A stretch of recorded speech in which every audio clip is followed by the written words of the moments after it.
ರಾಜ್ಕುಮಾರ್ ಸರ್ಗೆ ಎಕ್ಸಸೈಸ್ ಹೇಳ್ಕೊಟ್ಟ ಒಂದು ಇನ್ಸಿಡೆಂಟ್ ಹೆಂಗಿತ್ತು ಸರ್? ಆ್ಯಕ್ಚುಲಿ ಪುನೀತ್ ರಾಜ್ಕುಮಾರ್ ಅವ್ರಿಗೆ ಜನರಲ್ ಮಾಮೂಲಿ ಫೈಟ್ ಪ್ರಾಕ್ಟೀಸ್ ಮಾಡ್ತಾ ಇದ್ವಿ. ಅವ್ರು ಹೆಂಗೆ ಅಂತಂದರೆ ಅಪ್ಪಾಜಿಯವರು ಅವ್ರಿಗೆ ಒರಿಜಿನಲ್ ಸ್ಟಂಟ್ಸ್ ಅಂತಂದರೆ ತುಂಬ ಇಷ್ಟ.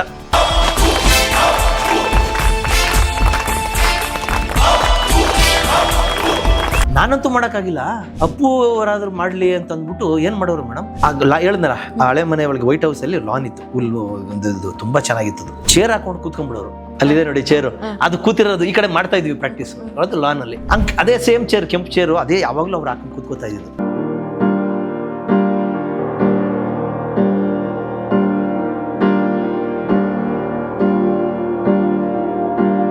ಅಲ್ಲಿಂದ ಕಂಟಿನ್ಯೂಸ್ ಆಗಿ ನೀವು ಫುಲ್ಲು. ಹೌದು, ಅಪ್ಪುವರೆಗೂ ಅಷ್ಟೇ, ಅಪ್ಪಾಜಿಯವ್ರಿಗೂ ಅಷ್ಟೇ. ಇಬ್ಬರಿಗೂ ಹೌದು, ಇವ್ರಿಗೂ ಮಾಡಿಸೋದು, ಅವ್ರಿಗೂ ಮಾಡಿಸೋದು. ಇವ್ರಿಗೂ ಫಸ್ಟ್ ಅಪ್ಪಾಜಿಯವ್ರಿಗೆ ಮಾಡಿಸ್ತಾ ಇದ್ದೆ, ಒಂದು 8-8ವರೆಗೆ ಅವ್ರು ಮುಗಿದೋಗೋದು.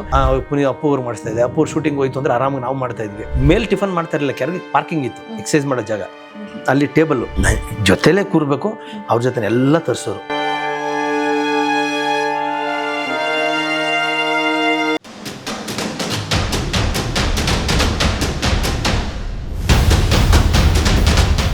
ಓಕೆ, ರಾಜ್ಕುಮಾರ್ ಸರ್ಗೆ ಎಕ್ಸಸೈಸ್ ಹೇಳ್ಕೊಟ್ಟ ಒಂದು ಇನ್ಸಿಡೆಂಟ್ ಹೆಂಗಿತ್ತು ಸರ್? ಆ್ಯಕ್ಚುಲಿ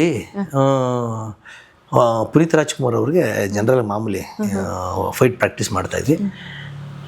ಅವ್ರು ಹೆಂಗೆ ಅಂತಂದರೆ ಅಪ್ಪಾಜಿಯವರು ಅವ್ರಿಗೆ ಒರಿಜಿನಲ್ ಸ್ಟಂಟ್ಸ್ ಅಂತಂದರೆ ತುಂಬ ಇಷ್ಟ. ಮಗ ಮಾಡ್ತಾ ಇದ್ದ ಅಲ್ಲ, ಭಯ ಇಲ್ಲ. ಒಂದು ನಾನಂತೂ ಮಾಡೋಕ್ಕಾಗಿಲ್ಲ, ಅಪ್ಪು ಅವರಾದ್ರೂ ಮಾಡಲಿ ಅಂತ ಅಂದ್ಬಿಟ್ಟು ಏನು ಮಾಡೋರು ಮೇಡಮ್, ಹೇಳಿದ್ನಲ್ಲ ಆ ಹಳೆ ಮನೆ ಒಳಗೆ ವೈಟ್ ಹೌಸಲ್ಲಿ ಲಾನ್ ಇತ್ತು, ಹುಲ್ಲು ಒಂದು ತುಂಬ ಚೆನ್ನಾಗಿತ್ತು. ಚೇರ್ ಹಾಕೊಂಡು ಕೂತ್ಕೊಂಡ್ಬಿಡೋರು, ನೋಡಿ ಇದೆ ಅಲ್ಲಿದೆ ನೋಡಿ ಚೇರು, ಅದು ಕೂತಿರೋದು ಈ ಕಡೆ ಮಾಡ್ತಾ ಇದ್ವಿ ಪ್ರಾಕ್ಟೀಸ್ ಅದು ಲಾನ್ ಅಲ್ಲಿ. ಅದೇ ಸೇಮ್ ಚೇರ್, ಕೆಂಪು ಚೇರು, ಅದೇ ಯಾವಾಗಲೂ ಅವ್ರು ಹಾಕೊಂಡು ಕೂತ್ಕೋತಾ ಇದ್ದು. ಕೂತ್ಕೊಂಡು ಯಾವಾಗಲೂ ನೋಡೋರು ಬ್ಯಾಕ್ ಫ್ಲಿಪ್ ಮಾಡೋದು, ಇದನ್ನೆಲ್ಲ ನೋಡೋರು. ಒಂದು ದಿವಸ ಏನು ಮಾಡಿದ್ರು, ನಾವು ಬ್ಯಾಕ್ ಫ್ಲಿಪ್ ಮಾಡ್ತಾ ಇದ್ವಿ, ಬಾಲ್ಕನಿ ಮೇಲೆ ನಿಂತಿದ್ರು. ಅದೇನು ಅನ್ನಿಸ್ತೇನೋ, ಪಂಚೆ ಎತ್ಕೊಂಡು ಬನ್ನಿ ನನಗೂ ಮಾಡಿಸಿ ಆ ಏಜಲ್ಲಿ 75-76 ಆಗಿತ್ತಾಗ ಅವ್ರಿಗೆ ಏಜು. ನನಗೂ ಮಾಡಿಸಿ ಅಂತ ಬಂದೇ ಬಿಟ್ರು. ನಾವು ಇವರೆಲ್ಲ ಅಪ್ಪು ಎಲ್ಲ ಗಾಬರಿ ಆಗೋದ್ವಿ. ಯಾಕೆಂತಂದರೆ ಅಷ್ಟೊತ್ತಿಗೆ ಅವ್ರಿಗೆ ಆಪ್ರೇಷನ್ ಆಗಿ ರೆಡಿಯಾಗಿತ್ತು. ಅದೊಂದು ಇನ್ಸಿಡೆಂಟ್ ಹೇಳ್ತೀನಿ ನಿಮಗೆ. ಒಂದು ದಿವಸ ಏನಾಯ್ತು, ಹಿಂಗೆ ಪ್ರಾಕ್ಟೀಸ್ ಮಾಡ್ತಾ ಇದ್ವಿ, ಇನ್ನೂ ಅಪ್ಪು ಫಿಲ್ಮ್ ಸ್ಟಾರ್ಟ್ ಆಗಿರಲಿಲ್ಲ. ವೀರಪ್ಪನ ಎಡ್ಕೊಂಡು ಹೋಗ್ಬಿಟ್ಟ ಅಪ್ಪಾಜಿಯವ್ರನ್ನ. ಹೌದು, ಅಪ್ಪಾಜಿಯವ್ರನ್ನ ಕರ್ಕೊಂಡು ಹೋಗ್ಬಿಟ್ಟು. ಅವಾಗ 108 ದಿವಸ ಏನೋ ಕಾಡಲ್ಲಿದ್ದರು. ಅಲ್ಲಿ ಏನು ಮಾಡಿದ್ದಾರೆ ಅಂತಂದರೆ ನನಗೆ ಅಪ್ಪಾಜಿಯವ್ರು ಹೇಳಿದ್ರು, ಅಲ್ಲಿಯವರೇ ನನಗೆ ಎಲ್ಲ ಅದು ಅಪ್ಪಾಜಿನೇ ಹೇಳಿದ್ರು. ಹೆಂಗೆ ಅಂದರೆ ಇವರು ಆಗ್ತಿದ್ದು ಒಂಥರ ಒಂದು ಚರ್ಮದ ಚಪ್ಪಲಿ, ಒಂಥರ ಏನೋ ಒಂದು ಲೆದರ್ ಚಪ್ಪಲಿ ಏನೋ ಒಂಥರ ಹಾಕೋರು ಯಾವಾಗಲೂ. ಅವ್ನು ಅದನ್ನು ಅಲ್ಲಿ ಗಾಜನೂರಿಂದ ಹಂಗೆ ಕರ್ಕೊಂಡು ಹೋಗ್ಬಿಟ್ಟಿದ್ದಲ್ಲ, ಅದೇ ಚಪ್ಪಲಿ ಹೋಗಿದ್ರು ಅವರು. ಅವ್ರಿಗೇನು ಮಾಡಿದೆ, ಇದಾಗಲ್ಲ ಹವಾಯಿ ಚಪ್ಪಲಿ ತೊಗೊಳ್ಳಿ ಅಂತ ಅಂದ್ಬಿಟ್ಟು, ನೀಲಿ ಚಪ್ಪಲಿ ಬರೋದು ಅವಾಗ ಹವಾಯಿ ಚಪ್ಪಲಿ ಅಂತ, ಆ ಚಪ್ಪಲಿ ಕೊಟ್ಟಿದ್ದಾನೆ ಮನುಷ್ಯ. ಅದನ್ನು ಹಾಕ್ಕೊಂಡು ಕಾಡು ಉದ್ದಕ್ಕೂ ಸುಮಾರು ಕಿಲೋಮೀಟ್ರ್, ದಿನಕ್ಕೆ ಒಂದು 10-15 ಕಿಲೋಮೀಟ್ರ್ ನಡೆಸಿದ್ನ ಏನೋ ಗೊತ್ತಿಲ್ಲ. ಅಲ್ಲೇನಾಗಿತ್ತು, ಅವ್ರಿಗೆ ಮಂಡಿ ಜಾಸ್ತಿ ಸ್ವಲ್ಪ ಇದಾಗಿತ್ತು, ನೋವು ಬಂದ್ಬಿಟ್ಟು ಸರ್ ವಿತರದು. ಮುಂಚೆ ಅವಾಗೆಲ್ಲ ಈ ಬೌದ್ಧವರ್ಗೊಂಡು ಸಿನಿಮಾದಲ್ಲೋ ಏನೋ, ಈಗ ಅವರೆಲ್ಲ ಗೊತ್ತಲ್ಲ ಮೇಡಮ್, ಕುದುರೆ ಮೇಲಿಂದ ಜಂಪ್ ಮಾಡಿ ಬಿದ್ದು ಅದು ಇದ್ರೂ ಇದು ಜಾಸ್ತಿ ಇದಾಗಿ. ಅಂದರೆ ನಮ್ಮಲ್ಲೆಲ್ಲ ಈಗ ಕಿಡ್ನಾಪರ್ ಅಂದರೆ ಹಿಂಸೆ ಕೊಡ್ತಾರೆ, ಇವ್ರ ಜೊತೆ ನಡೆಯೋದಕ್ಕೆ ಅದು ಹಿಂಸೆ, ಅದೇ ಹಿಂಸೆ. ಸರಿ, ಕಿಲೋಮೀಟರ್ ಕಡೆ ನಡೆಸೋ ಅವರೇ ಹೇಳಿದ್ದು ನನಗೆ, ನಡೆಸೋರು ಅಂತ. ಅವಾಗ ಏನಾಯಿತು, ಅದಾದಮೇಲೆ ಅಪ್ಪಾಜಿಯವ್ರು ಬಂದ ಮೇಲೆ ಮುಂಚೆ ಯೋಗ ಮಾಡ್ತಾಯಿದ್ರು. ಯೋಗ ಮಾಡೋಂಗಿರಲಿಲ್ಲ. ಹೆಂಗೆ ಅಂತಂದರೆ ಅದಾದಮೇಲೆ ಆಪ್ರೇಷನ್ ಮಾಡಿಸ್ಬೇಕು ಅಂತ ಅಂದ್ಬಿಟ್ಟು ಮೇಔಟ್ ಹಾಸ್ಪಿಟ್ಲ್ ಅಂತ ಮೆಡ್ರಾಸಲ್ಲಿ, ಅಲ್ಲಿ ಕರ್ಕೊಂಡೋಗಿ ಆಪ್ರೇಷನ್ ಮಾಡಿಸಿದ್ರು. ಮೇಯ್ನ್ ಅದೇ ಇನ್ಸಿಡೆಂಟ್. ಅದೇ ಇನ್ಸಿಡೆಂಟು. ಅದಾದಮೇಲೆ ನಾವು ಪ್ರಾಕ್ಟೀಸ್ ಮಾಡಬೇಕಾದ್ರೆ ನಾನು ಅವ್ರ ಜೊತೆ ಹೋದೆ, ಇಲ್ಲಿಗೆ ಚೆನ್ನೈಗೆ, ಮೇಔಟ್ ಹಾಸ್ಪಿಟ್ಲ್. ನಾನು ಹೇಳಿದೆ ನಾನು ಬರ್ತೀನಿ, ಸರಿ ಆಯಿತು ಅಂತ ಹೋದ್ವಿ. ಅಲ್ಲಿ ಹೋದಾಗ ಆಪ್ರೇಷನ್ ಆಗಿ ಮಲಗಿದ್ರು. ಅಂದರೆ ಸ್ವಲ್ಪ ಚೂಚೂರೇ ಹಿಡ್ಕೊಂಡು ನಡೆಸ್ತಾಯಿದ್ರು. ನಾನು ನೋಡ್ಬಿಟ್ಟು ಖುಷಿ ಆಗ್ಬಿಟ್ರು. ಯಾವಾಗ ಬಂದ್ರಿ, ಬನ್ನಿ ಅಂತ. ಯಾಕಂದರೆ ಪ್ರಾಕ್ಟೀಸ್ ಮಾಡ್ಬೇಕಾದ್ರೆ ಕೂತ್ಕೊಂಡು ನೋಡ್ತಾ ಇದ್ರಲ್ಲ ಅಪ್ಪಾಜಿಯವರು. ಸೊ ಅದು ಇನ್ನೂ ಅಪ್ಪು ಆಗಿರಲಿಲ್ಲ ಅವಾಗ. ಸೊ ಅದಾದಮೇಲೆ ಅಷ್ಟೊತ್ತಿಗೆ ಚೆನ್ನಾಗಾದರು. ಅಲ್ಲಿಂದ ಬೆಂಗಳೂರಿಗೆ ಶಿಫ್ಟ್ ಬಂದರು ಮನೆಗೆ ಬಂದು ಆದಮೇಲೆ ಡಾಕ್ಟ್ರ್ ಏನು ಮಾಡಿದ್ರು, ಅಲ್ಲಿಂದ ಚೆನ್ನೈಯಿಂದ ಮೇಔಟ್ ಹಾಸ್ಪಿಟ್ಲ್ ಆಪ್ರೇಷನ್ ಮಾಡಿದ್ರಲ್ಲ, ಅಮ್ಮವ್ರಿಗೇನೋ ಹೇಳಿದ್ರಂತೆ, ಸ್ವಲ್ಪ ಲೈಟಾಗಿ ಎಕ್ಸಸೈಸ್ ಮಾಡಿಸಿ ಕಾಲಿಗೆ. ಸರಿ ನೋಡಿ, ಅಲ್ಲಿ ನನ್ನ ಅದೃಷ್ಟ, ಅಪ್ಪಾಜಿಯವ್ರು ಟಚ್ ಮಾಡಬೇಕು ಅನ್ನೋದು ಯೋಗ ಇತ್ತಲ್ಲ. ಅಮ್ಮವರು ಅಪ್ಪುಗೆ ಪ್ರಾಕ್ಟೀಸ್ ಮಾಡಿಸ್ತಾ ಇದ್ದೆ. ವೆಂಕಟೇಶ್ವರ ಬನ್ನಿ ಇಲ್ಲಿ ಅಂದ್ರೆ ಅಮ್ಮ ಹೇಳಿ ಅಂತಂದೆ. ಸ್ವಲ್ಪ ಅಪ್ಪಾಜಿಯವ್ರಿಗೆ ಈ ಥರ ಕೆಲವು ಹೇಳ್ಕೊಟ್ಟಿದ್ರಂತೆ ಎಕ್ಸಸೈಸ್, ಸ್ವಲ್ಪ ಇದನ್ನೇ ಮಾಡಿಸಿ, ಈ ಥರ ಮಾಡಿಸಿ. ನನಗೆ ಅದನ್ನು ವಿವರಣೆ ಮಾಡಿದ್ರು. ಅಂದರೆ ಸೈಕ್ಲಿಂಗ್ ಅಂತೇಳಿ ಕಾಲು ಹಿಡ್ಕೊಂಡು ಹಿಂಗೆ ಪುಷ್ ಮಾಡೋವಂಥದ್ದು. ನಾನು ಕಾಲಿಗೆ ಹಿಡ್ಕೊಳ್ಳೋದು, ಅದನ್ನು ಅವ್ರು ತಳ್ಳಬೇಕು ನನ್ನ ಕೈನ. ನಾನು ಸ್ವಲ್ಪ ಪ್ರೆಷರ್ ಕೊಟ್ಟು ಈ ಸೈಕಲ್ ತುಳಿತೀವಲ್ಲ, ಸೊ ಆ ಥರ ಹಿಂಗೆ ಮಾಡಿ ಮಾಡಿ ಮಾಡಿ ರೆಡಿ ಮಾಡೋವಂಥದ್ದು. ಅದನ್ನ ಫಸ್ಟ್ ಕರೆದು ಅವ್ರ ಕಾಲು ಮುಟ್ಟಿದೇಟಿಗೆ ಅಪ್ಪ ಯಾವ ಜನದ ಪುಣ್ಯವನ್ನು ಅನ್ಕೊಂಬಿಟ್ಟೆ ನಾನು. ಯಾಕಂದರೆ ನಾವು ಶ್ರೀಕೃಷ್ಣ ದೇವರಾಯ ಆಮೇಲೆ ಎಷ್ಟು ಸಿನಿಮಾಗಳು ಅಪ್ಪಾಜಿಯವ್ರು ನೋಡಿದ್ವಿ. ಆ ಕೃಷ್ಣನ ಪಾತ್ರ ಹಾಕ್ಬಿಟ್ರೆ ಅಪ್ಪಾಜಿಯವರು ಸೇಮು ಕೃಷ್ಣನೇ ದೇವ್ರೆ. ಸರ್, ಇದ್ರ ಮಧ್ಯದಲ್ಲಿ ನಾನೊಂದು ಕ್ವಶನ್ ಕೇಳಬೇಕು ಅಂತ ಅನ್ಕೊಂಡೆ. ಅಣ್ಣವರ ಸುತ್ತಮುತ್ತ ಯಾರೆಲ್ಲ ಇರ್ತಾರೋ, ಈಗ ನೀವೇನು ಸಾಫ್ಟ್ನೆಸ್ ಆಗಿ ಮಾತಾಡ್ತಿರ್ತೀರಾ, ಅದು ಹೆಂಗೆ ಬಂದಿರುತ್ತೆ ಅನ್ನೋದೇ ನನಗೆ. ಮೇಡಮ್ ಆ್ಯಕ್ಚುಲಿ ಒಂದು ವಿಚಾರ ಹೇಳ್ತೀನಿ, ಯಾರು ಅಪ್ಪಾಜಿಯವರ ಅವ್ರ ಜೊತೆ ಇರ್ತಾರಲ್ಲ, ನಾನು ಒಂದು ಸ್ವಲ್ಪ ಹೊರಟಾಗೆ ಇದ್ದೆ ಮುಂಚೆ, ಆದರೆ ನಾನು ತಿಳ್ಕೊಂಡಿದ್ದಿಷ್ಟೇ, ರಾಯರು ನನ್ನ ಅಪ್ಪಾಜಿಯವರ ಹತ್ರ ಬಿಟ್ಟಿದ್ದಾರೆ. ಅಟ್ಲೀಸ್ಟು ಅವರಲ್ಲಿ ಒಂದು ಅರ್ಧನಾದರೂ ಅವರ ಒಂದು ಏನೆಲ್ಲ ನಡವಳಿಕೆ. ಮನುಷ್ಯರು ಅಷ್ಟು ಸಾಫ್ಟ್ ಆಗಿರಕ್ಕೆ ಸಾಧ್ಯ? ತುಂಬ ಸಾಫ್ಟು ಮೇಡಮ್. ನೀವು ನಂಬ್ತೀರಾ ಇಲ್ಲ, ಒಂದ್ಸಲಿ ಎಕ್ಸಸೈಸ್ ಮಾಡಿಸ್ತಾ ಇದ್ದೆ, ಸರಿ ಆಪ್ರೇಷನ್ ಎಲ್ಲ ಆಗಿ ಎಕ್ಸಸೈಸ್ ಮಾಡಿಸ್ತಾ ಇದ್ದೆ. ಹಿಂಗೆ ಮಾತಾಡ್ತಾ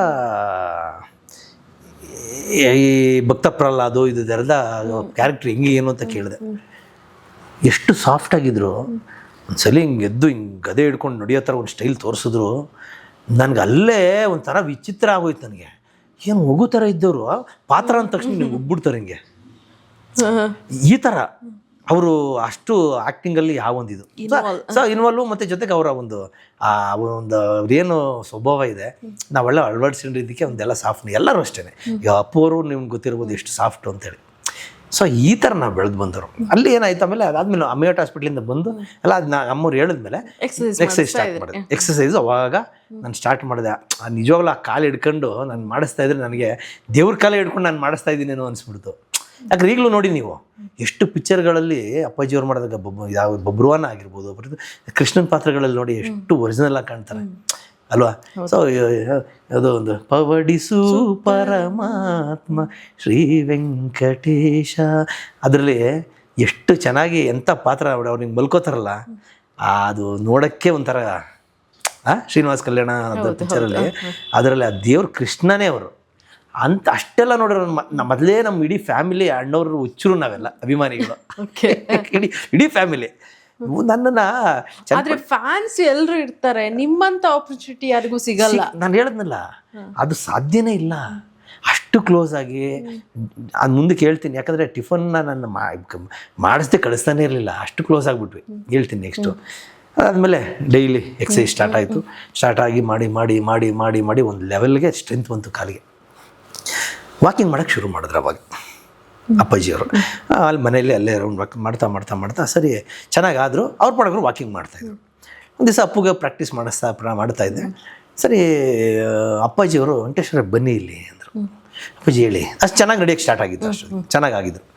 ಬನ್ನಿ ಇಲ್ಲಿ ಅಂತ ಹೇಳಿ ಅಪ್ಪಾಜಿ ಅಂದೆ. ಈಗ ಇದೆಲ್ಲ ಅಪ್ಪಾಜಿಯವ್ರ ಬಾಯಲ್ಲಿ ಏನು ಹೇಳೋದು ಅದೇ ನಿಮ್ಗೆ ಹೇಳ್ತಿರೋದು. ಊಟ ಮಾಡಿದ್ಮೇಲೆ ಡೈಜೆಷನ್ ಆಗಬೇಕಾದ್ರೆ ಏನು ಮಾಡಬೇಕು ಅಂದರು. ಏನು ಮಾಡಬೇಕು? ಎಕ್ಸಸೈಸ್ ಮಾಡಬೇಕು ಅಪ್ಪಾಜಿ. ಆಪ್ರೇಷನ್ ಆದಮೇಲೆ ಯೋಗ ಮಾಡೋಂಗೆ ಇರಲಿಲ್ಲ ಅವರು. ಎಕ್ಸಸೈಸ್ ಮಾಡಬೇಕಲ್ವ ಅಪ್ಪಾಜಿ. ಸರಿ ಒಂದು ಕೆಲಸ ಮಾಡಿ ಬನ್ನಿ ಇಲ್ಲಿ ಅಂದರು. ಅಲ್ಲಿ ಆ ಕಡೆ ಪಕ್ಕದಲ್ಲಿ ಅಪ್ಪು ಅವ್ರಿಗೆ ಮಲ್ಟಿ ಜಿಮ್ ಅಂತ ಒಂದು ಹಾಕ್ಸಿದ್ರು, ಸ್ವಲ್ಪ ಸ್ಟ್ರೆಂತ್ ಬರೋದಕ್ಕೆ. ಇದು ಮಾಡೋಣ ಬನ್ನಿ ಅಂದರು. ನಾನು ಅಯ್ಯೋ ಅಪ್ಪಾಜಿ ಇದು ಹುಡುಗರು ಮಾಡೋಂಥದ್ದು ನೀವಲ್ಲ ಅಂದೆ. ಏನು ಮಾಡಿದ್ರು ಬಿಡಲಿಲ್ಲ ಅಪ್ಪು ಅವರು. ವೆಂಕಟೇಶ್ವರ ನೀವು ಅವ್ರು ಬಿಡಲ್ಲ, ಮಾಡಲೇಬೇಕು ಅಂದರೆ ಮಾಡಲೇಬೇಕು, ಸ್ಟಾರ್ಟ್ ಮಾಡಿಬಿಡಿ ಅಂತಾದರು. ಮಾಡಿಸ್ಬಿಟ್ಟು ಅಯ್ಯೋ ಅವರು ಬಿಡಲೇ ಇಲ್ಲ, ಶುರು ಮಾಡಿಬಿಟ್ರು ಅವರು. ಯಾವ ಮಟ್ಟಕ್ಕೆ ಆಗ್ಬಿಟ್ರು ಅಂತಂದರೆ ತುಂಬ ಚೆನ್ನಾಗಿ ಆಗ್ಬಿಟ್ಟು ಭಕ್ತ ಅಂಬರೀಷ್ ಪಿಕ್ಚರ್ ಸ್ಟಾರ್ಟ್ ಮಾಡೋಕು ಅಂತ ಎಲ್ಲ ರೆಡಿ ಮಾಡ್ಕೊಂಡ್ರು. ಅಷ್ಟೊತ್ತಿಗೆ ಎಲ್ಲ ರೆಡಿಯಾಗಿ ಮ್ಯೂಸಿಕ್ಕು ಎಲ್ಲ ಸ್ಟಾರ್ಟ್ ಆಗಿತ್ತು. ಅಷ್ಟೊತ್ತಿಗೆ ಏನಾಯಿತು, ಅವ್ರ ತಮ್ಮವ್ರು ತೀರೋದ್ರು. ಅದಾದಮೇಲೆ ಅದು ಏನಾಯ್ತು ಇದಂಗೆ ನಾನು ಆಮೇಲೆ ನೀನು ಸ್ಟಾಪ್ ಆಗೋಯ್ತದು. ನಾನು ಅಪ್ಪಾಜಿಯವ್ರು ಕೇಳಿದೆ, ಯಾಕೆ ಅಪ್ಪಾಜಿ ಮಾಡ್ಬೋದು ಅಂತ. ಬೇಡ ಬಿಡಿ, ಭಗವಂತನ ದೃಷ್ಟಿಲಿ ಅದು ಏನೋ ಮಾಡಬಾರ್ದು ಅಂತೇನೋ ಇತ್ತೇನೋ, ಅದಕ್ಕೆ ನಿಂತೋಗಿದ್ದು. ಬೇಡ ಬಿಡಿ ಅಂತ ಬಿಟ್ಟರು. ಅದು ನೋಡಿ, ಅದು ಬಿಟ್ಟರು, ಮಾಡಲೇ ಇಲ್ಲ. ಆದರೆ ಆ ಟೈಮ್ ಹೆಂಗೆ ಅಂತ ಆ ಇದರಲ್ಲಿ ನನಗೆ ಪ್ರತಿಯೊಂದು ಎಕ್ಸಸೈಸ್ ಮಾಡಿಸ್ಬೇಕಾದ್ರೆ ಪ್ರತಿಯೊಂದು ಬ್ಯಾಕ್ಗ್ರೌಂಡ್ ಅವ್ರ ಹಿಸ್ಟ್ರಿಗಳು ಹೇಳೋರು ನನಗೆ. ನಮ್ಮ ತಂದೆಯವ್ರು ಹೆಂಗಿದ್ರು, ನಾವು ಸಿನಿಮಾ ಇಂಡಸ್ಟ್ರಿಗೆ ಎಷ್ಟು ತುಂಬ ಅಲ್ಲಿಂದ ಕಂಟಿನ್ಯೂಸ್ ಆಗಿ ನೀವು ಎಕ್ಸಸೈಸ್ ಫುಲ್ಲು. ಹೌದು, ಅಪ್ಪುವರೆಗೂ ಅಷ್ಟೇ, ಅಪ್ಪಾಜಿಯವ್ರಿಗೂ ಅಷ್ಟೇ. ಇಬ್ಬರಿಗೂ ಹೌದು, ಇವ್ರಿಗೂ ಮಾಡಿಸೋದು ಅವ್ರಿಗೂ ಮಾಡಿಸೋದು. ಇವ್ರಿಗೂ ಫಸ್ಟ್ ಅಪ್ಪಾಜಿಯವ್ರಿಗೆ ಮಾಡಿಸ್ತಾ ಇದ್ದೆ, ಒಂದು 8-8ವರೆಗೆ ಅವ್ರು ಮುಗಿದೋಗೋದು. ಅಪ್ಪು ಅವ್ರಿಗೆ ಮಾಡಿಸ್ತಾ ಇದ್ದೆ. ಅಪ್ಪು ಶೂಟಿಂಗ್ ಹೋಯ್ತು ಅಂದರೆ ಆರಾಮಾಗಿ ನಾವು ಮಾಡ್ತಾಯಿದ್ವಿ. ಹೆಂಗೆ ಅಂತಂದರೆ ಅವರಾದಮೇಲೆ ಮೇಲೆ ಟಿಫನ್ ಮಾಡ್ತಾ ಇರಲಿಲ್ಲ, ಕೆಳಗೆ ಪಾರ್ಕಿಂಗ್ ಇತ್ತು, ಎಕ್ಸಸೈಸ್ ಮಾಡೋ ಜಾಗ. ಅಲ್ಲಿ ಟೇಬಲ್ಲು ಜೊತೆಲೇ ಕೂರಬೇಕು. ಅವ್ರ ಜೊತೆ ಎಲ್ಲ ತರಿಸೋರು, ತರಿಸ್ಬಿಟ್ಟು ನನಗೆ ಹಾಕೋರು. ನೋಡಿ ಎಷ್ಟು ಯಾವುದು ಜನ್ಮದ ಪುಣ್ಯ ಆಯ್ತರ. ಅಂದರೆ ಚಿತ್ರಾನ್ನನೋ ದೋಸೆನೋ ಈಗಲೂ ಜ್ಞಾಪಕ ಇದೆ. ಒಂದ್ಸಲಿ ದೋಸೆ ತಂದು ಹಾಕಿ ಇದು ಮಾಡಿದ್ರು. ಅವಾಗ ಎಲ್ಲ ದೋಸೆ ಹಾಕಿ ನಾನು ಅಪ್ಪಾಜಿ ಸಾಕು ಅಂದೆ. ಇಲ್ಲ ತಿನ್ನಿ ಅಂತ ಹಿಂಗೆ ಅರ್ದು ಅರ್ಧಾರ ಅವ್ರನ್ನ ಬಲ್ಗಲ್ಲಿರೋ ದೋಸೆ ನನಗೆ ಹಾಕಿ ಅದನ್ನು ಅವ್ರು ಹಾಕೊಂಡು ತಿನ್ನಿಸಿ ಕಳಿಸಿದ್ರು. ಈ ಥರ ಇನ್ಸಿಡೆಂಟ್ಗಳು ಎಷ್ಟಿದೆ ಅಂತಂದರೆ, ಒಂದು ದಿವಸ ಏನಾಯಿತು, ನಾನು ಟಿಫನ್ ಮಾಡಿದೆ ಹೊರಟ್ಬಿಟ್ಟೆ. ಯಾರೋ ಬಂದು ಎಕ್ಸಸೈಸ್ ಮಾಡಿಸ್ತಾ ಇದ್ದೆ. ಅವ್ರ ಮನೇಲಿ ಯಾರೋ ಒಬ್ರು ಬಂದು, ಅಪ್ಪಾಜಿ ಯಾರೋ ಬಂದಿದ್ದಾರೆ ನಿಮ್ಮ ಹುಡಿಕೊಂಡು ಅಂದರು. ಸರಿ ಆಯಿತು, ಅಮ್ಮ ಕರೀತಾ ಇದ್ದಾರೆ ಅಂತಂದರು. ಸರಿ ಎಕ್ಸಸೈಸ್ ಎಲ್ಲ ಆಯಿತು, ಟಿಫನ್ ಮಾಡೋ ಟೈಮು. ವೆಂಕಟೇಶ್ ಅವರೇ ಒಂದು 5-10 ನಿಮಿಷ ಇರಿ, ಯಾರೋ ಬಂದಿದ್ದಾರೆ, ಮಾತಾಡ್ಸ್ಕೊಂಡು ಬಂದುಬಿಡ್ತೀನಿ. ಅದಾದಮೇಲೆ ಇಬ್ಬರು ಒಟ್ಟಿಗೆ ಟಿಫನ್, ಈಗ ಡೈಲಿ ಮಾಡ್ತಿದ್ವಲ್ಲ, ಒಂದು ಮಾತಾಡ್ಸ್ಕೊಂಡು ಬಂದುಬಿಡ್ತೀನಿ, ಟಿಫನ್ ಮಾಡೋಣ. ಸರಿ ಅಪ್ಪಾಜಿ ಅಂದೆ. ನಾನೇನು ಮಾಡಿದೆ, 5 ನಿಮಿಷ ಆಯಿತು, 10 ನಿಮಿಷ ಆಯಿತು, 15 ನಿಮಿಷ ಆಯಿತು, ಬರಲ್ಲ ಅಂತ ಕನ್ಫರ್ಮ್. 20 ನಿಮಿಷ ಆಗೋಯ್ತು ಅಂದ್ಕೊಳ್ಳಿ. ಸರಿ ಟೈಮ್ ಆಯಿತು, ಒಂದು 9:45 10 ಗಂಟೆ ಆಯಿತು, ಬರಲ್ಲ, ಮರ್ತುಬಿಟ್ಟೆ. ಯಾಕಂದ್ರೆ ಅಲ್ಲಿ ಕೂತ್ಕೊಂಡ್ಮೇಲೆ ಯಾರು ಮಾತುಕತೆಯಲ್ಲಿ ಮರ್ತಿದ್ದಾರೆ ಅಂತ ಅಂದ್ಬಿಟ್ಟು ನಾನೇನು ಮಾಡಿಬಿಟ್ಟೆ, ಬೈಕ್ ಸ್ಟಾರ್ಟ್ ಮಾಡಿ ಬಂದುಬಿಟ್ಟೆ. ಈಗಲೂ ಜ್ಞಾಪಕ ಇದೆ, ಮಾಗಡಿ ರೋಡ್ ಪ್ರಸನ್ನ ಥಿಯೇಟ್ರ್ ಇದೆಯಲ್ಲ, ಆ ಥಿಯೇಟ್ರ್ ಹತ್ರ ಬರ್ತಾ ಇದ್ದೀನಿ, ಒಂದು ಫೋನ್ ಬಂತು.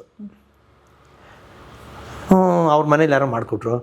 ಮಾಸ್ಟರ್ ಅಪ್ಪಾಜಿ ಅವ್ರು ಮಾತಾಡ್ತಾರೆ ಅಂತ ತಕ್ಷಣ ನನ್ನ ಅದೇನೇ ಒಂಥರ ಜಲ್ಲಂದೋಯ್ತು. ಏನಪ್ಪ ಇದು ಅಂತ ಅಂದ್ಬಿಟ್ಟು ಸೈಡಿಗೆ ಗಾಡಿ ಪಾರ್ಕ್ ಮಾಡಿ, ಅಪ್ಪಾಜಿ ಹೇಳಿ ಅಪ್ಪಾಜಿ ಅಂದೆ. ಇಲ್ರಿ ವೆಂಕಟೇಶ್ ಅವರೇ, ಟಿಫನ್ ಮಾಡೋಣ ಒಟ್ಟಿಗೆ ಅಂತಂದರೆ ಹೊರಟುಬಿಟ್ಟಿದ್ದೀರಾ ನೀವು ಅಂದರು. ಅಪ್ಪಾಜಿ ನೀವು ಅದು ಇಷ್ಟೊತ್ತಾಯ್ತಲ್ಲಿ ಬರಲಿ. ಇಲ್ಲ ನೀವು ಎಲ್ಲಿದ್ರೆ ಬರಲೇಬೇಕು, ಬರೋವರೆಗೂ ನಾನು ಟಿಫನ್ ಮಾಡಲ್ಲ. ಮೇಡಮ್ ಅಷ್ಟು ದೊಡ್ಡವರು ಯಾರು ಸರ್? ನಾವು ಯಾರು ಮೇಡಮ್? ಎಷ್ಟು ಹಿಂಸೆ ಮಾಡಿದ್ರು ಅಂದರೆ, ಇಲ್ಲ ನೀವು ಬರೋರು ನಾನು ಟಿಫನ್ ಮಾಡಲ್ಲ. ಕೊನೆಗೆ ಎಷ್ಟು ರಿಕ್ವೆಸ್ಟ್ ಮಾಡ್ಕೊಂಡೆ ಅಂದರೆ, ಪೀಕ್ ಟೈಮು, ಟ್ರಾಫಿಕ್ ಜಾಸ್ತಿ ಅಲ್ಲಿಗೆ. ಇವಾಗ ಯಾಕಂದರೆ ಟ್ರಾಫಿಕ್ ಇಲ್ಲ ಅಂದರೆ ಒಂದು 20 ನಿಮಿಷದಲ್ಲಿ ಹೋಗ್ಬೋದು. ಟ್ರಾಫಿಕ್ ಆದ್ರೆ 3/4 ಗಂಟೆ 1 ಅವರ್ ಆದರೂ ಆಗುತ್ತೆ.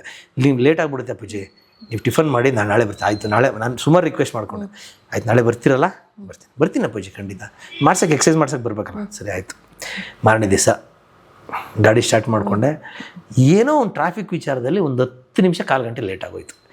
6:15 7 ಗಂಟೆಗೇನೋ ಅವ್ರಿಗೆ ಎಕ್ಸಸೈಸ್ ಸ್ಟಾರ್ಟ್ ಮಾಡಬೇಕು. 7:20 ಆಗೋಯ್ತು. ಅವ್ರು ಏನು ಗೊತ್ತಾ ಮೇಡಮ್, ಬೆಳಿಗ್ಗಿನ ಜಾವ 5-5:15ಗೆ ವಾಕಿಂಗ್ ಸ್ಟಾರ್ಟ್ ಮಾಡ್ತಾರೆ. ವಾಕಿಂಗ್ ಸ್ಟಾರ್ಟ್ ಮಾಡಿ ಆಮೇಲೆ ನಾನು ಹೋಗಿ ಅವ್ರಿಗೆ ಎಕ್ಸಸೈಸ್ ಹೇಳ್ಕೊಡ್ತಾಯಿದ್ದೆ. ಈ ಥರ ಇತ್ತು. ಅವತ್ತು ವಾಕಿಂಗ್ ಮಾಡಿಬಿಟ್ಟು ಕಾಯ್ಕೊಂಡು ಕೂತ್ಕೊಂಡ್ಬಿಟ್ಟಿದ್ದಾರೆ. ಅವಾಗ ಪೊಲೀಸ್ ಹಾಕಿದ್ರು. ಅವಾಗೆಲ್ಲ ಕಿಡ್ನಾಪಲ್ಲಿ ಆಗಿದ್ದಾರೆ, ಪೊಲೀಸ್ ಹಾಕಿದ್ರು. ಆ ಪದ್ಮನಾಭ ಅಂತೇಳಿ ಈಗಲೂ ಜ್ಞಾಪಕ ಇದೆ. ಅವರು ಪೊಲೀಸ್ ಆಫೀಸರ್ ಒಬ್ಬರು. ಅವ್ರನ್ನ ಕೇಳಿದ್ದಾರೆ, ಒಂದು 10-15 ಸಲ ಕೇಳ್ಬಿಟ್ಟವ್ರೆ, ವೆಂಕಟೇಶ್ ಬಂದ್ರ ನೋಡಿ ಅಂತ. ನಾನು 7 ಗಂಟೆಗೆ ಹೋಗ್ಬೇಕಾದ್ರೆ ಅವ್ರು 7:15 7:20 ಆಗ್ಬಿಟ್ಟಿತ್ತು. ಏನು ಮಾಡಿದ್ದಾರೆ, ಚೇರ್ ಹಾಕ್ಕೊಂಡು ಮನೆ ಒಳಗಡೆ ಚೇರ್ ಹಾಕೊಂಡು ಕೂತ್ಕೊಂಡ್ಬಿಟ್ಟಿದ್ದಾರೆ. ಗೇಟ್ ಹೊರಗಡೆ ಅಲ್ಲ, ಒಳಗಡೆ, ಮನೆ ಒಳಗಡೆ, ಗೇಟ್ ಪಕ್ಕದಲ್ಲೇ, ಗೇಟ್ ಹತ್ರ ಕೂತ್ಕೊಂಡ್ಬಿಟ್ಟಿದ್ದಾರೆ. ಇವರು ಬಂದು ನೋಡೋದು, ಹೋಗೋದು, ಬರೋದು. ನಾನು ಏನು ಮಾಡಿದೆ, ಬೈಕ್ ತೊಗೊಂಡು ಬರ್ತಾರೆ. ಅಯ್ಯೋ ವೆಂಕಟೇಶ್ ಅವರೇ ಬನ್ರಿ ಬೇಗ ಅಂತ. ಅಲ್ಲಿಂದ ನಾನು 40 ಹಿಂಗಂತವ್ರೆ. ನಾನು ಯಾಕೆ ಇವ್ರು ಪದ್ಮನಾಭ ಹಿಂಗಂತಾರಲ್ಲ ಅಂತ ಗಾಡಿ ನಿಲ್ಲಿಸ್ಬಿಟ್ಟು, ಸಾರ್ ಒಂದು 15 ಸಲ ಕೇಳ್ಬಿಟ್ರು ಸರ್ ಅಪ್ಪಾಜಿ ಅವ್ರು ನಿಮ್ಮನ್ನು, ಬಂದ್ರ ವೆಂಕಟೇಶ್ ಅಂತ. ನಾನು ಗಾಬರಿ ಆಗ್ಬಿಟ್ಟು ಬಾಗಿಲಿಂಗೆ ತೆಗಿತೀನಿ, ಪಕ್ಕದಲ್ಲೇ ಕೂತ್ಬಿಟ್ಟಿದ್ದಾರೆ. ರಾಜ್ಕುಮಾರ್ ಅವರು ಮೇಡಮ್, ಅಪ್ಪಾಜಿಯವ್ರು ನಮ್ಮನ್ನು ಕಾಯಬೇಕು ಅಂದರೆ ಹೆಂಗಾಗ್ಬೇಕು ನನಗೆ. ನಾನು ಚಿಕ್ಕ ಹುಡುಗ ಇನ್ನ, ನನಗೆ ಫುಲ್ಲು ಅಳು ಬಂದ. ರಾಜ್ಕುಮಾರ್ ಎಂತೆಂಥ ಸಿನಿಮಾ ಮಾಡಿದ್ದಾರೆ, ಅವ್ರು ಕಾಯ್ಕೊಂಡು ಕೂತ್ಕೊಂಡಿದ್ದಾರೆ ಅಂತ ನನಗೆ ಕಣ್ಣಲ್ಲಿ ಒಂಥರ ಅಳುನೇ ಬಂದ್ಬಿಡ್ತು ನನಗೆ. ನಾನು ಕಾಯಿಸ್ಬಿಟ್ನಲ್ಲ ಅನ್ನೋ ಒಂದು ಮನಸ್ಸು ಒಂಥರ. ಯಾಕ್ರಿ ಅಂತಂದ್ರು. ಯಾವಲ್ಲಪ್ಪಾಜಿ ನಿಮ್ಮನ್ನ ಕಾಯಿಸ್ಬಿಟ್ನಲ್ಲ ನಾನು ಅಂದೆ. ಯಾಕ್ರಿ ಒಂಥರ ಕಣ್ಣಲ್ಲಿ ನೀರು ಬಂದೇ ಬಿಡ್ತು ಅವ್ರ ಮುಂದೆನೇ. ಗೊತ್ತಿಲ್ಲ, ಬರ್ತಾನೆ ಇದೆ. ಯಾಕ್ರಿ ಅಳ್ಬೇಡಿ ಅಂತ ಕಣ್ಣೀರು ಒರೆಸ್ಬಿಟ್ಟು ತಬ್ಕೊಂಡ್ರು. ಯಾಕ್ರಿ ಆತಂಕ ಪಟ್ಕೋಬೇಡಿ, ನೀವೆಲ್ಲೂ ಇಲ್ಲ, ನನ್ನ ಹೃದಯದಲ್ಲಿ ಇದ್ದೀರಾ ಅಂತ ಅಂದ್ಬಿಟ್ಟು ತಬ್ಕೊಂಡು ಬನ್ನಿ ಎಕ್ಸಸೈಸ್ ಮಾಡೋಣ. ಯಾರು ಹೇಳ್ತಾರೆ ಮೇಡಮ್? ಹೋಗಿ ಕರ್ಕೊಂಡೋಗಿ ಎಕ್ಸಸೈಸ್ ಮಾಡಿ ಅವತ್ತು ಟಿಫನ್ ಮಾಡಿಸಿ ಕಳಿಸಿದ್ರು. ಈ ಕಿಡ್ನಾಪ್ ಸ್ಟೋರಿನ ಬೇರೆನೇ ಹೇಳಿದ್ದಾರೆ ಸರ್. ಅಲ್ಲ, ಕಿಡ್ನಾಪ್ ಟೈಮಲ್ಲಿ ಕೆಲವು ನಡ್ಸಿರೋದು ಅದು ಇದು ಹೇಳಿದ್ರು. ಆಮೇಲೆ ಒಂದು ನಿಮಿಷ ಕೊಡೋಣಂತೆ. ಮೊದಲೇ ಇವರು ಸಂಗೀತ ಪ್ರಿಯರು ರಾಜ್ಕುಮಾರ್ ಅವರು. ಅವ್ರಿಗೆ ಅಪಸ್ವರ ಅಂದ್ರೆ ಆಗೋದೇ ಇಲ್ಲ. ಮನೆಯಿಂದ ಆಚೆ ಏನು ಮಾಡ್ಬಿಡೋನು, ಯಾವನೋ ಒಬ್ಬ ಬಸವಣ್ಣನ ಹಿಡ್ಕೊಂಡ್ ಬಂದ್ಬಿಟ್ಟು ಕೊಯ್ ಅಂತ ಪಿಪಿ ಊದ್ಬಿಡೋನು. ಗೊತ್ತಲ್ಲ, ಈ ಬಸವನ್ನ ಹಿಡ್ಕೊಂಡ್ ಬರ್ತಾರಲ್ಲ ರೋಡ್ ಸೈಡ್ ಕಾಸಿಗೆ ಅಂತ. ನಮ್ಮ ಹನುಮಂತು ಅಂತ ಅವ್ರ ಮನೇಲೊಬ್ರು ಇದ್ದಾರೆ. ಹನುಮಂತು ಇಲ್ಲಿ ಕಾಸು ಕೊಟ್ಟು ಕಳ್ಸಪ್ಪ ಅವನ್ನ, ವಿಚಿತ್ರಾಗಿ ಓದ್ತಾವನೆ ಅಂದರೆ ಅವ್ರಿಗೆ ಗೊತ್ತಾಗ್ಬಿಡೋದು. ಅಷ್ಟು ಸಂಗೀತ ಜ್ಞಾನ ಐತಲ್ಲ ಆ ಥರ. ಇವನೇನು ಮಾಡೋಣಂತೆ, ವೀರಪ್ಪನು ಅವ್ರ ಅಣ್ಣವ್ರನ್ನ ಪೆರಿಯವರೇ ಅಂತ ಅಂದರೆ ದೊಡ್ಡವರೇ ಅದಕ್ಕೆ ಕೇಳಿ ಅಂದ್ಬಿಟ್ಟು ಅದು ಯಾವುದೋ ಒಂದು ಪೀಪಿ ಊದೋನ, ಕೊಯ್ ಅಂತ ಪೀಪಿ ಊದೋನಂತೆ. ತುಂಬ ಚೆನ್ನಾಗಿದೆ ಅನ್ನೋರಂತೆ. ಆಯ್ತಾ ಅವರು. ಆದರೆ ಅಪ್ಪ ನನಗೆ ಹೇಳೋದು, ಹಿಂಗೆ ಮಾಡೋನು, ಇಂಥ ಹಿಂಸೆ ಕೊಡೋನು, ಯಾವುದೊಂದು ಪೀಪಿ ಊದ್ಕೊಂಡು ಊದೋನಂತೆ ಸುಮ್ಮನೆ. ಇವ್ರಿಗೆ ಸಂಗೀತ ಕೇಳಕ್ ಆಗ್ತಿಲ್ಲ. ವಿಚಿತ್ರ. ಏನ್ ಮಾಡೋದು, ಅವ್ರ ಜೊತೆ ಅಣ್ಣವ್ರ ಜೊತೆ ಅವ್ರಿಗೆ ಕರ್ಕೊಂಡ್ ಬಂದ್ಬಿಟ್ಟಿದ್ದಾರೆ. ಚೆನ್ನಾಗಿದೆ ಅನ್ನೋರಂತೆ. ಈ ತರ ಎಲ್ಲ ಕೆಲವೆಲ್ಲ ಇನ್ಸಿಡೆಂಟ್ ಹೇಳೋರು, ತುಂಬಾ ನಡೆಸ್ತಿದ್ನಂತೆ ಇದೆಲ್ಲ. ಕೆಲವೆಲ್ಲ ನೀವು ಅಣ್ಣವ್ರ ಕಚೇರಿ ಏನಾದ್ರು ಕೇಳಿದೀರಾ ಸರ್? ಅದನ್ನ ಯಾವಾಗ ಕೇಳಿದೀನಿ ಅಂತಂದ್ರೆ, ಮನೇಲಿ ಒಂದೊಂದ್ಸಲಿ ಪೂಜೆ ಇದನ್ನ ಮಾಡೋರು. ಈ ಶ್ರಾವಣ ಶನಿವಾರ ಬಂದಾಗ ಅವ್ರು ವೆಂಕಟೇಶ್ವರ ಹೋಗ್ಲೋರು, ವೆಂಕಟೇಶ್ವರ ಸ್ವಾಮಿನ ಪೂಜೆ ಮಾಡೋರು. ಈ ಶ್ರಾವಣ ಶನಿವಾರನೋ ಇಲ್ಲ ಇನ್ ಬಂದಾಗ ಹಾರ್ಮೋನಿಯಂ ನುಡ್ಸೋರು ಮನೆ ಒಳಗೇನೆ ಕೂತ್ಕೊಂಡು. ಆ ಹಾರ್ಮೋನಿಯಂನ ನುಡ್ಸ್ಕೊಂಡು ಹಾಡೋರು ಅವರು. ಅದೆಲ್ಲ ಕೇಳಿದ್ದೀನಿ. ಮನೆ ಒಳಗೆ ಪೂಜೆ ಮಾಡ್ಬೇಕಾದ್ರೆ ಅವರೇ ಆಡ್ತಾ ಇದ್ದಿದ್ದು. ಈ ಸತ್ಯನಾರಾಯಣ ಪೂಜೆ ಆಗಿರ್ಬೋದು, ಎಲ್ಲ ಫ್ಯಾಮಿಲಿ ಎಲ್ಲ ಬರೋರಲ್ಲ, ಕೂತ್ಕೊಂಡಾಗ ಅವ್ರು ಆಡೋರು ನುಡ್ಸ್ಕೊಂಡು. ಅದೆಲ್ಲ ಕೇಳಿದ್ದೀನಿ ಸರ್. ಆ 3 ಜನ ಮಕ್ಕಳಲ್ಲಿ ಅಣ್ಣವರ ತದ್ರೂಪ ಅಂತ ಹೇಳಿದ್ರೆ ಯಾರನ್ನ ಹೇಳಕ್ ಇಷ್ಟಪಡ್ತಾರೆ? ಮೇಡಮ್, ಈ ಪ್ರತಿಯೊಬ್ರು ಹಂಗೆ. ಯಾಕಂದ್ರೆ ಈಗ ಶಿವಣ್ಣವ್ರ ಟಚ್ ನಂಗೆ ಸ್ವಲ್ಪ ಕಮ್ಮಿನೇ ಮೇಡಮ್. ಯಾಕಂತಂದ್ರೆ ಶಿವಣ್ಣವರು ಬೇರೆ ಕಡೆ ಇದ್ರಲ್ಲ. ಆದರೆ ರಾಘಣ್ಣ ಮತ್ತು ಅಪ್ಪು ಅವರು ಮಾತ್ರ ಯಾವಾಗಲೂ ಯಾವಾಗಲೂ ಜೊತೆ ಅಲ್ವಾ. ಅವರು ಏನು ಗೊತ್ತಾ ಮೇಡಮ್, ಅವರ ಪಾತ್ರ ಕ್ಯಾರೆಕ್ಟರ್ ಅಪ್ಪಾಜಿಯವ್ರು ಹೆಂಗೆ ಅಂತ ಅಂದರೆ ಅದೇ ಥರ ಅವ್ರ ಇದು ಕ್ಯಾರೆಕ್ಟ್ರೂ. ಯಾರು ಬರೋರು ಒಬ್ರು ಬಂದ್ರಾಗ ಮಾತಾಡ್ಸೋದು ಆಗಿರ್ಬೋದು. ಪ್ರತಿಯೊಬ್ರು ಯಾರೇ ಬರಲಿ, ಅಪ್ಪಾಜಿಯವರು ಹೇಳೋರು, ಅಮ್ಮ ಹೇಳೋರು, ರಾಘಣ್ಣ ಹೇಳೋರು, ಅಪ್ಪ ಹೇಳೋರು, ಊಟ ಮಾಡದೆ ಕಳಿಸ್ತಿರ್ಲಿಲ್ಲ, ಕಾಫಿ ಕುಡಿದೇ ಕಳಿಸ್ತಿರ್ಲಿಲ್ಲ. ಈ ಥರ ಇರೋದು ಎಲ್ಲ ರಮೇಶ್ ಅವ್ರಿಗೆ. ರೆಡಿ ಇದ್ದಾಗ ಏನಾಯಿತು, ನಾನು ಆ ಪಿಕ್ಚರಲ್ಲಿ ಆ ಡೈರೆಕ್ಟ್ರು ಮತ್ತು ಪ್ರೊಡ್ಯೂಸರ್ ಎಲ್ಲ ಕ್ಲೋಸ್ ಇದ್ದರು. ಮಾಮೂಲಿ ಎಲ್ಲರಿಗೂ ಪಾತ್ರ ಕೇಳ್ಕೊಂಡು ಹೋಗ್ತಿದ್ದಲ್ಲ, ಇದನ್ನು ಹಂಗೆ ಜನರಲ್ಲ ಕೇಳ್ಕೊಂಡು ಆ ಟೀಮ್ಗೆ ಎಂಟ್ರಿ ಆದೆ. ಸರಿ, ನನಗೂ ಒಂದು ಫ್ರೆಂಡ್ ಕ್ಯಾರೆಕ್ಟರ್ ಥರ ಏನೋ ಡಿಸೈಡ್ ಮಾಡಿ ಏನೋ ನೋಡೋಣ ಕೊಡೋಣ ಅಂತ ಅಂದ್ಬಿಟ್ಟು ಡಿಸೈಡ್ ಆಗಿದ್ರು ಅಷ್ಟೇ. ಯಾಕಂದರೆ ಇದು ಫೈನಲ್ ಆಗಬೇಕಿತ್ತಲ್ಲ. ಸರಿ, ಅವ್ರು ಹೇಳಿದ ಪ್ರಕಾರ ಸುದೀಪ್ ಅವ್ರಿಗೆ ಹೇಳ್ಬೇಕು ಅಂತ ಹೇಳ್ಬಿಟ್ಟು ಸ್ನೇಹಪ್ರಿಯ ಅಂತ ಡೈರೆಕ್ಟ್ರು. ಸೊ ಅವ್ರೇನು ಮಾಡಿದ್ರು, ಪ್ರೊಡ್ಯೂಸರ್ ಹೀರೋ ಸುದೀಪ್ ಅವ್ರ ಮನೆಗೆ ಹೋದ್ರಂತೆ. ಆ ಟೈಮಲ್ಲಿ ಅವ್ರೇನೋ ಡೇಟ್ಸ್ ಪ್ರಾಬ್ಲಮ್ ಇತ್ತು, ಏನೋ ಗೊತ್ತಿಲ್ಲ, ನೋಡೋಣ ಮುಂದಕ್ಕೆ ಅಂತ ನಾನು ಕಳಿಸಿದೆ. ಆದರೆ ಇವ್ರಿಗೆ ಆ ತಾಳ್ಮೆ ಇರಲಿಲ್ಲ. ಅಂದರೆ ಸಿನಿಮಾ ಮಾಡಬೇಕು, ಇವಾಗ ಒಂದು ಸಿನಿಮಾ ಮಾಡಬೇಕು ಅನ್ನೋ ಒಂದು ಇದಿತ್ತು. ಸರಿ, ಅವ್ರು ಜನ ಕೇಳಿದ್ದಾರೆ. ಸೊ ಅದು ಕೊಡ್ತೀನಿ ಬಿಡ್ತೀನಿ ಅಂದರೆ ಎಲ್ಲ ಮುಂದಕ್ಕಿದೆ ನೋಡೋಣ ಅಂತ ಏನು ಹೇಳಿದ್ರೆ ಕಳಿಸಿದ್ದಾರೆ. ಒಟ್ಟಲ್ಲಿ ಇವರು ಕಾಯಿಲ್ಲ, ಒಂದು ಸಿನಿಮಾ ಮಾಡೋಣ ಅಂತ ಹೇಳ್ಬಿಟ್ಟು ಅದು ಇಬ್ಬರು ಇತ್ತಲ್ಲ, ಹೆಂಗಿರೋ ಸುದೀಪ್ ಡೇಟ್ಸ್ ಕೊಡಲಿಲ್ಲ ಅಂತ ಅಂದ್ಬಿಟ್ಟು ಇವ್ರೇನು ಮಾಡಿದ್ದಾರೆ, ಹೊಸಬ್ರು ನಾಕನ ಅಂತ ಡಿಸೈಡ್ ಅದು. ಆ ಟೈಮಲ್ಲಿ ಅದು ಪ್ರೇಮಿಗಾಗನ ಅಂತ ಪಿಕ್ಚರ್ ಹೆಸರು. ಸರಿ, ಇಬ್ಬರು ಇರೋದಲ್ಲಿ ಒಂದು ಹೀರೋನ ಹುಡುಕಿದ್ರು, ಮೈಸೂರು ಹುಡುಗನ ಹುಡುಕಿದ್ರು. ಇನ್ನೊಬ್ರು ಇಬ್ಬರು ಇಲ್ವಾ ಯಾರನ್ನ ಅಂತ ನಾನು ಅಲ್ಲೇ ಜೊತೆಲಿದ್ನಲ್ಲ. ಯಾಕ್ರಿ ಅಷ್ಟೊಂದು ನನಗೆ ಸ್ವಲ್ಪ ಅಪ್ಪು ಫಿಲಮೆಲ್ಲ ಜೊತೆಲೆಲ್ಲ ಮಾಡಿಬಿಟ್ಟಿದ್ದೆ, ಸ್ವಲ್ಪ ನೇಮ್ ಇತ್ತು.